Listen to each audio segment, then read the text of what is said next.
Today we're going to review the process of re-slinging our 9K40 sling chair. Tools required for this job are going to be a 3/8 driver. I'll be using a tip extension as well. A 5/16 driver, our telescope spreader tool, a rubber mallet, our telescope sling starters, a pair of angled cutters, and a flathead screwdriver. So to start, I'm going to take my flathead screwdriver and I'm going to remove my two top seat rail caps. Just get the flathead screwdriver underneath there, pry those out, and once I have those removed, I can set them aside. Next, I'm going to go to my 3/8 driver, and there's 4 points where the seat assembly is fastened to the leg assembly.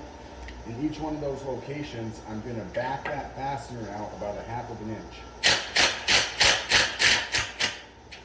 I'm going to leave the fastener installed in the leg assembly. I'm just going to back it out 1/2 inch.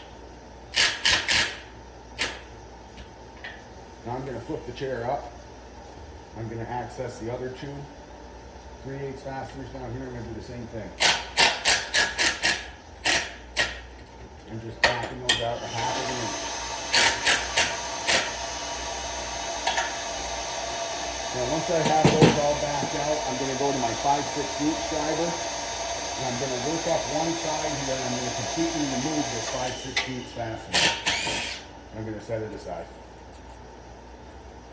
I'm going to do the same here and here. And once I have those removed, I can go to my telescope spreader tool, and in close proximity to these stretcher bars, I'm going to apply pressure to the spreader tool to remove the stretcher bar and take the tension off the sling.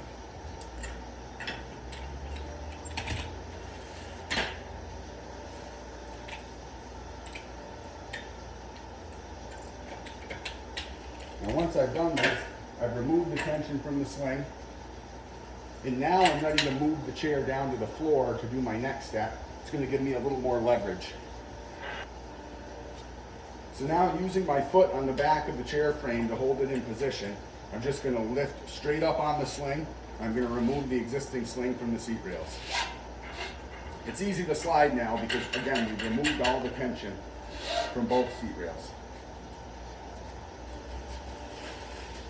Now I can take my sling starters and I can position those on the top of my seat rail.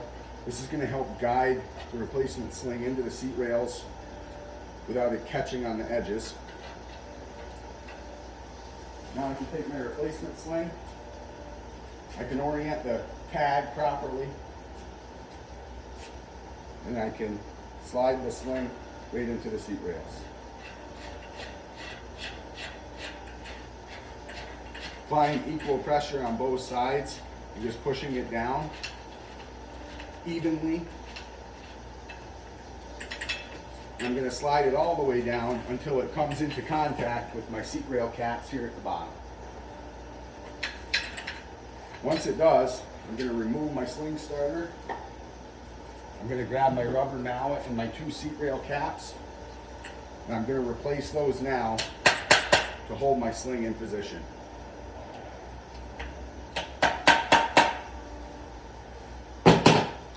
Now once I've got the seat rail caps installed, I can come right back up onto the table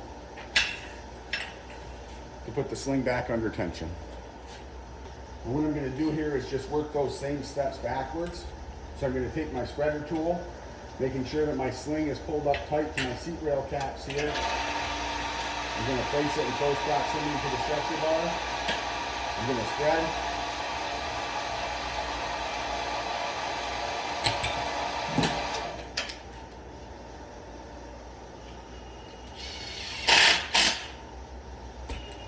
And I'll move right down through. Same thing here in the center.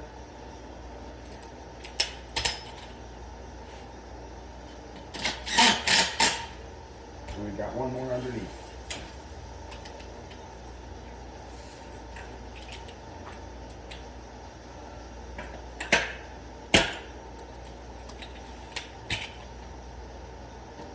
And once we've got our 5/16 reinstalled, then we can go back to our 3/8 driver, and we're going to drive home our 4 fasteners that hold the seat assembly to the leg assembly.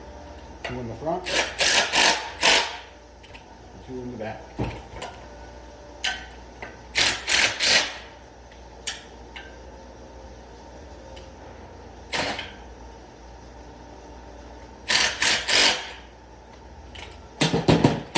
And that completes the re-sling process of our Kendall 9K40.